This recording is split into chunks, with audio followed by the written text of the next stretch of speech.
Hello नमस्कार दोस्तों। Priyanka teach Hindi classes पर आपका स्वागत है। दोस्तों आज हम इस वीडियो में बहुत ही महत्वपूर्ण टॉपिक पर चर्चा करेंगे। जो हमारा टॉपिक है संधि। संधि एक ऐसा टॉपिक है जो सभी प्रतियोगी परीक्षाओं में पूछा जाता है।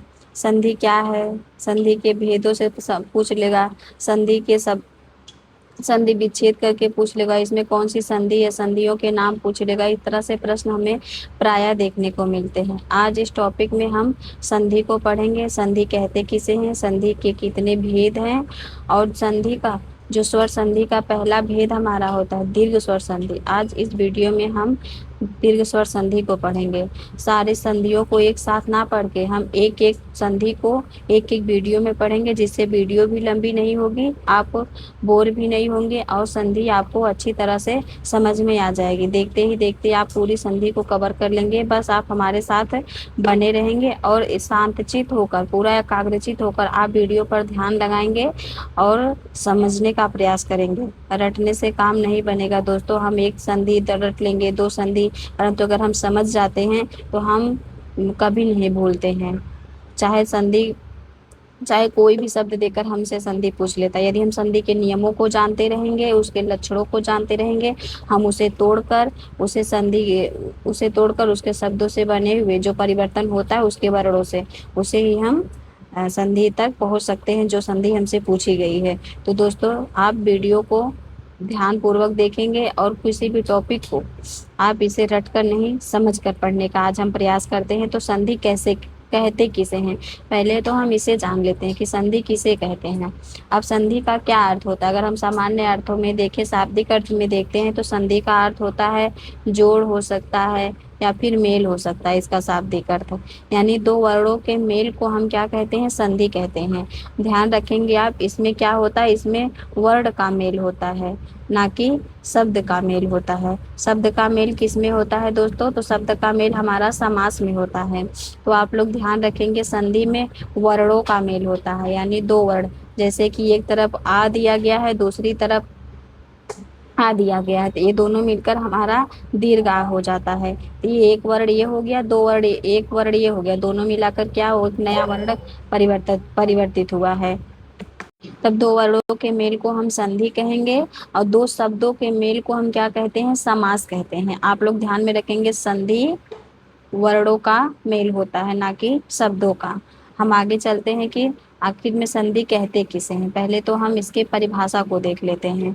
तो संधि का जो अर्थ होता है दोस्तों, संधि का जो अर्थ है वह है जोड़ या फिर मेल। हम पहले ही बता चुके हैं, हमारे शरीर में जहाँ जहाँ दो हड्डियां मिलती हैं, चाहे वह कोई भी वस्तु, हड्डियां ही नहीं लीजिए बल्कि कोई और भी वस्तु ले लीजिए, जब दो वस्तुएं आपस में मिलती हैं तो हम क्या बोलते हैं, इन दोनों का मेल हुआ है, इन दोनों का जोड़ हुआ है। वही प्रक्रिया हमारे शब्दों में भी होती है। जब दो शब्द होते हैं उनके वर्णों को हम निकाल कर जब मिलाते हैं और जब एक नया वर्ण या एक नया शब्द परिवर्तित होकर बनता है, उसे ही हम संधि कहते हैं।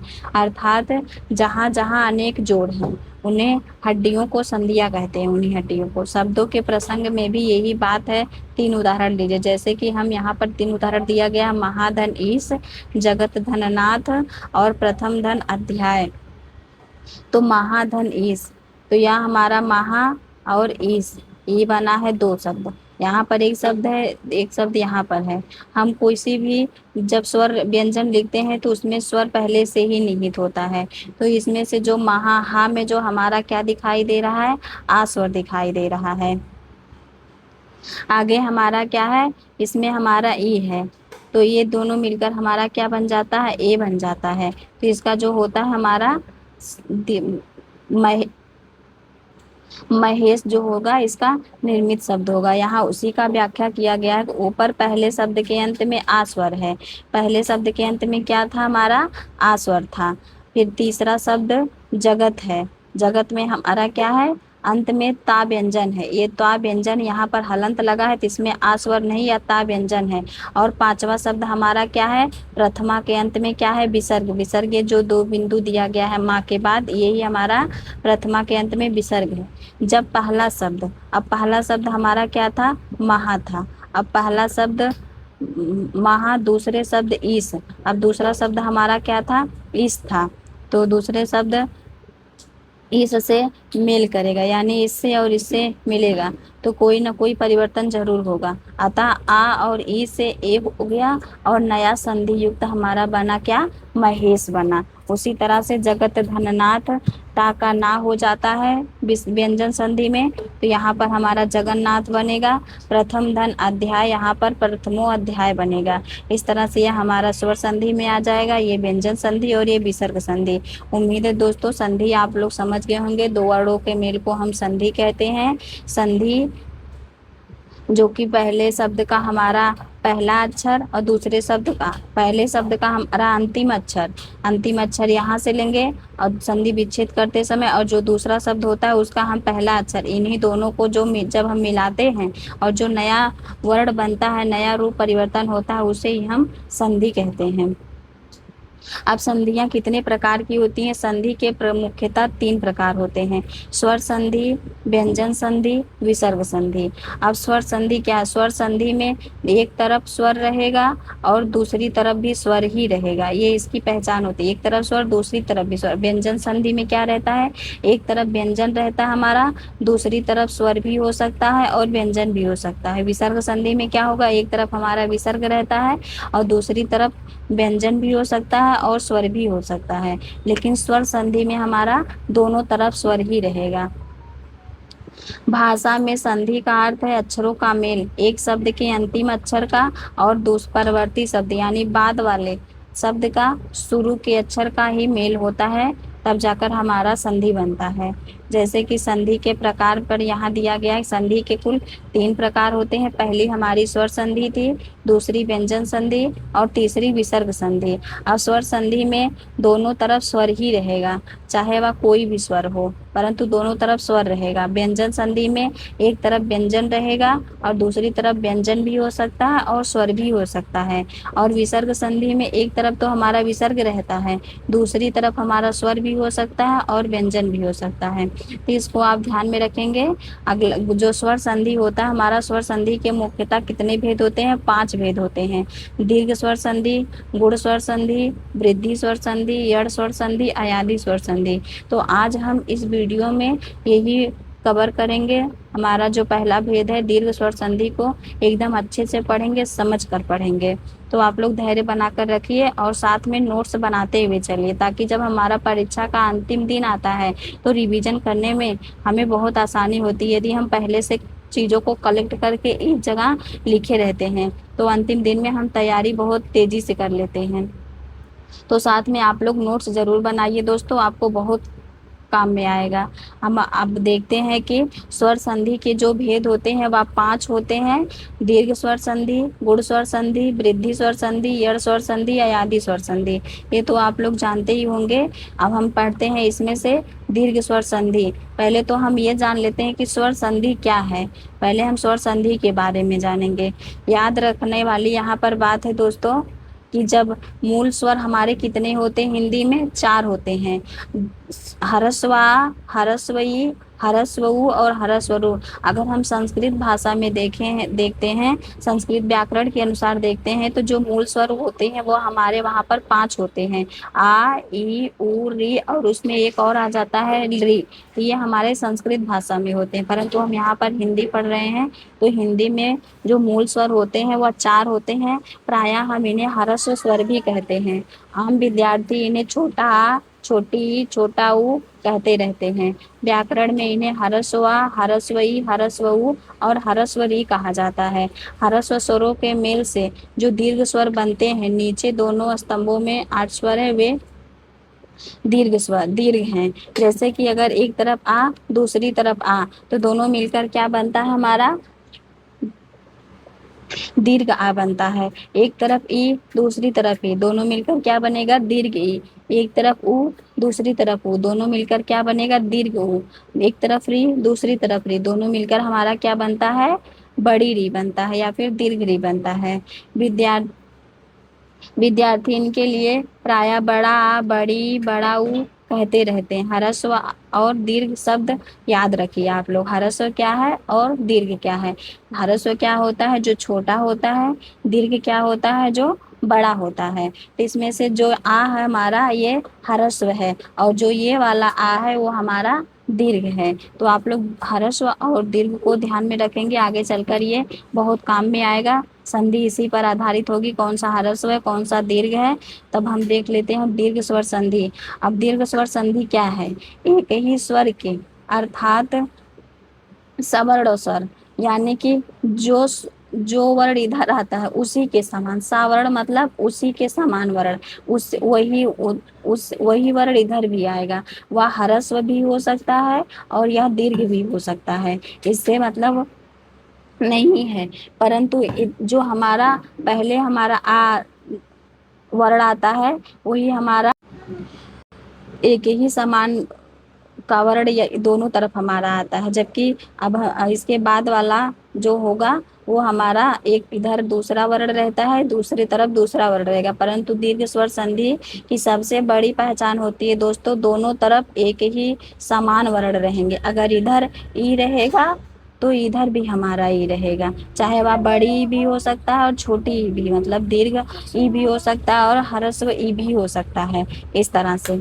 और इधर भी अगर हमारा ऊ रहेगा तो इधर भी ऊ रहेगा। अगर ऐसा नहीं हो सकता कि इधर हमारा आ रहेगा और इधर हमारा ई रहेगा, ये दीर्घ संधि में नहीं होता है दोस्तों। दीर्घ संधि में दोनों ही सवर्ण होते हैं, चाहे हवा ह्रस्व भी हो सकते हैं और दीर्घ भी हो सकते हैं। अब दीर्घ स्वर संधि के हमारे सामने 4 स्थिति होती है, या तो एक तरफ हमारा ह्रस्व आ रहेगा, दूसरी तरफ भी ह्रस्व आ रहेगा, तो यहाँ दोनों मिलकर हमारा ये दीर्घ आ बन जाता है। दूसरी स्थिति हमारी होती है एक तरफ दीर्घ आ, दूसरी तरफ भी दीर्घ आ रहता है, फिर मिलकर हमारा क्या बनता है? दीर्घ आ। तीसरी स्थिति हमारी क्या रहती है? एक तरफ ह्रस्व आ और दूसरी तरफ दीर्घ आ, फिर यहाँ पर क्या हमारा बनता है? दीर्घ आ बनता है। चौथी स्थिति हमारी क्या रहती है? एक तरफ हमारा दीर्घ आ रहता है और दूसरी तरफ हमारा ह्रस्व आ रहता है, फिर जाकर हमारा दीर्घ आ बनता है। यही 4 स्थितियाँ हमारी दीर्घ संधि में रहेंगी, या तो इधर, परंतु दोनों ही सावर्ण रहेंगे, अर्थात दोनों ही समान वर्ण रहेंगे। यही 4 स्थितियाँ रहेंगी। ऐसे ही हमारा ई में भी होता है और ऊ में भी होता है और री में भी होता है। अब हम इसके उदाहरणों के माध्यम से देख लेते हैं। जैसे यहाँ पर आ और आ की संधि देखेंगे, एक तरफ हमारा दीर्घ आ है, ह्रस्व आ है, दूसरी तरफ दीर्घ आ है। अब यहाँ पर पहले हम ह्रस्व आ और ह्रस्व आ मिलकर क्या बना है? दीर्घ आ बना है। जैसे कि हम कल्पांत देखते हैं, तो कल्प और अंत, तो कल्प में ह्रस्व आ है और दीर्घ में ह्रस्व आ है। जैसे कि इसको अगर हम संधि करते हैं तो कल्प प्लस अंत, तो इसमें पा का जो हमारा आ यहाँ पर निकला और इसका जो अंत का हमारा आ यहाँ पे निकला, तो ये दोनों मिलकर हमारे क्या बन गए? तो दीर्घ आ बन गए। तो यहाँ पर हमारा क्या हो गया? कल्पांत हो गया। उसी तरह से परम धन अर्थ, तो यहाँ पर हमारा आ और यहाँ पर आ दोनों मिलाकर क्या बन गया? परमार्थ बन गया। और दूसरी स्थिति हमारी क्या होती है? एक तरफ ह्रस्व, दूसरी तरफ ह्रस्व दीर्घ आ, फिर भी हमारा दीर्घ ही होता है। दीर्घ संधि में चाहे जिन भी वर्णों का मेल हो, होगा वह दीर्घ ही बाद में, चाहे वह ई या ई का मेल हो, दीर्घ ई या ह्रस्व ई का मेल हो, तब भी वह दीर्घ ई ही होगा। इस तरह से आप ध्यान में रखेंगे। रत्न प्लस आकर बराबर क्या होता है? रत्नाकर। और रत्न ना में जो हमारा आ ह्रस्व है, जो हमारा आ स्वर छिपा है उसको हम निकालेंगे आ, और इसमें से जो हमारा है इसमें से निकालेंगे आ, तो क्या मिल जाएगा? हमारा रत्नाकर बनेगा।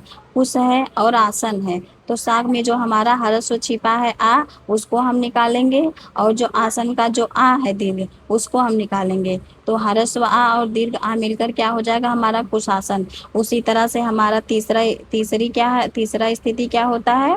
तीसरी स्थिति कि एक तरफ दीर्घ आ होती है, दूसरी तरफ हमारा ह्रस्व आ होता है, दोया भी मिलकर हमारा दीर्घ आ होता है। जैसे रेखा प्लस अंश, तो क्या हमारा बनता है? रेखांश बनता है। इधर भी हमारा आ है और इधर भी आ है, तो दोनों मिलाकर क्या हो गया? रेखांश हो गया। इस तरह से यही हमारी 4 स्थिति आ में रहेगी। अब इसके बाद हम ई को देख लेते। ई में भी यही 4 स्थिति रहेगी, या तो दोनों तरफ ई रहेगा, या तो एक तरफ ई और दूसरी तरफ ह्रस्व ई, एक तरफ दीर्घ ई दूसरी तरफ हर दोनों तरफ दीर्घ ई, या तो फिर एक तरफ दीर्घ ई दूसरी तरफ ह्रस्व ई, लेकिन इनके मेल से क्या बनेगा, चारों स्थिति में दीर्घ ई ही बनेगा। इसका उदाहरण देख लेते हैं, गिरी धन इंद्र बराबर गिरिंद्र। इसका ई और इसका ई मिलकर क्या हो गया, यहाँ पर दीर्घ ई हो गया, और इसका ई और इसका ई मिलकर क्या हो गया, दीर्घ ई हो गया। उसी तरह से कविश्वर, कपीस, सतीश और जानकीस और मही प्लस इंद्र बराबर महेंद्र। यहाँ पर हमारा दीर्घ ई, यहाँ पर ह्रस्व ई, तो हमारा क्या बनेगा, हर दीर्घ ई बनेगा। देवी प्लस इच्छा बराबर देवीच्छा। उम्मीद है दोस्तों जो मैं आपको समझाना चाह रही हूँ आप लोग समझ रहे होंगे। आप किसी भी शब्दों को लीजिए और उसको तोड़ कर देखिए, अपने से तोड़ कर देखिए कि कैसे आप तोड़ पा रहे हैं कि नहीं। तो यही चार स्थिति हमारी ई में रहेगी, और इसके बाद हमारी यही चार स्थिति ऊ की भी रहती है।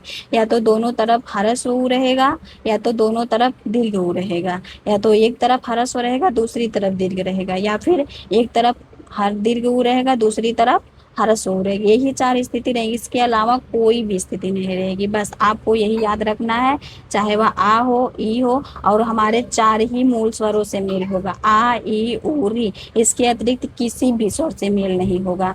तो दीर्घ स्वर संधि अगर आप समझेंगे तो बहुत ही आसान होगा दोस्तों। आप रट कर नहीं बल्कि समझ कर अपने ध्यान को एकाग्रचित करके आप समझेंगे। अब यहाँ पर भानु और उदय, यहाँ पर हमारा भानु में क्या है, ऊ है, यहाँ पर हमारा क्या है, ऊ है, तो दोनों मिलकर हमारा क्या हो जाएगा, दीर्घ ऊ हो जाएगा। तो हमारा क्या यहाँ पर हो जाएगा, भानुदय। यहाँ पर आप देख रहे हैं नापे ना, नापे दीर्घ ऊ की मात्रा है। उसी प्रकार से विधु उदय, तो क्या हो जाएगा, विधुदय। चाहे कोई भी ऊ मिले, किसी भी ऊ से, लेकिन हमारा परिवर्तन क्या होगा, दीर्घ ऊ में ही परिवर्तन होगा। आप इस बात का एकदम ध्यान में रखेंगे। आप सिंधु धन उर्मी बराबर सिंधुर्मी, लघु धन उर्मी बराबर लघुर्मी, भूधन ऊर्ध्व बराबर भूर्ध, भूधन ऊर्जित बराबर भूर्जित, वधु धन उत्सव बराबर वधुत्सव, भूधन उद्धार बराबर भूधार। इस तरह से हमारा ये बन गया है। अगला हम देख लेते हैं री। री क्या होता है, एक तरफ हमारा री रहेगा दूसरी तरफ भी री रहेगी, तो क्या हमारा हो जाएगा, दीर्घ री रहेगा। चाहे वही स्थिति इसमें भी रहेगी। इसमें ज़्यादा उदाहरण नहीं आते, वही गिने चुने कुछ उदाहरण आते हैं। जैसे पितृ प्लस ऋण, तो यहाँ का जो हमारा ऋण मिलेगा पितृ का, और यहाँ का आगे का हमारा ऋण मिलेगा ऋण का, तो दोनों मिलाकर हमारा क्या बन जाता है, दीर्घ री बन जाता है। तो ये हमारा क्या हो जाएगा, पितृण हो जाएगा। उसी प्रकार से मातृ प्लस तृण, तो क्या हो जाएगा, मातृण हो जाएगा। भातृ प्लस रिद्धि बराबर क्या हो जाएगा, भातृद्धि। इस तरह से हमारा री का होगा। थोड़ा कुछ और दो तीन उदाहरण हम देख लेते हैं। ज़्यादा उदाहरण इसमें री में नहीं पूछता है, एक वही गिने चुने उदाहरण आते हैं। जैसे मातृण हो गया, पितृण हो गया, मातृणाम हो गया, भातृत्व हो गया, इस तरह से। तो री और री मिलकर बड़ी री या दीर्घ री होता है। जैसे पितृ प्लस ऋण बराबर पितृण, मातृ प्लस ऋण बराबर मातृण, मातृ प्लस ऋणाम बराबर मातृणाम। तो ये हमारे उदाहरण हो गए री के। तो हम दोस्तों आपको यह वीडियो कैसी लगी, जिसमें कि हम दीर्घ स्वर संधि बहुत ही अच्छे से कंप्लीट कर चुके हैं। आपको कितना समझ में आया आप लोग कमेंट में ज़रूर बताइए। आप कोई भी शब्द लीजिए, उसको संधि विच्छेद करिए, उसमें से वर्णों को निकालिए, फिर उन वर्णों को मेल करिए, उन वर्णों को मेल कर फिर जो शब्द नया बन रहा है उन शब्दों को आप अपने से लिखिए। फिर उसके बाद आपको अच्छी तरह से समझ में आ जाएगा दोस्तों कि संधि विच्छेद करते कैसे हैं और संधि को कैसे पहचानते हैं। तो आज हम इस वीडियो में दीर्घ स्वर संधि को पूरा कंप्लीट कर लिए हैं। अगली जो हमारी वीडियो होगी वह गुण संधि पर होगी। इस तरह से छोटी छोटी वीडियो में हम सभी संधियों को कंप्लीट कर लेंगे। आपको पता भी नहीं चलेगा कब हमारी संधि पूरी कंप्लीट हो गई, और आपको पूरी अच्छी तरह से भी समझ में आ जाएगा। तो दोस्तों आप लोग ध्यानपूर्वक देखेंगे और नोट्स बनाते हुए चलेंगे। मैं आपसे बार बार कहती हूँ आप नोट्स ज़रूर बनाइए, वह नोट्स आपको अंतिम समय में बहुत काम आता है।